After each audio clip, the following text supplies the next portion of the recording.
Welcome guys, in this video I'm going to show you how you can perform the hard reset of your Soundcore Life P2. Okay, so they are connected to my phone.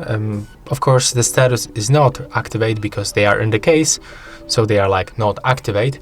And to perform the reset we have to place both earbuds inside this charging case. Then we have to click and hold on these two buttons at the same time. Hold them for at least 3 seconds until this indicator blinks 3 times red. So let's do this right now. And take a look for these indicators and right now release. As you can see, they just simply blinks. And that was very simple. As you can see, right now we can take them out of this charging case.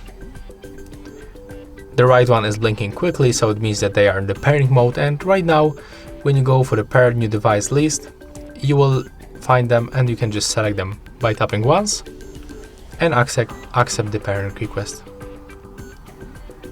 So as you can see, that's all for this video. Hope you like it. Remember to leave a like, comment and subscribe to our channel.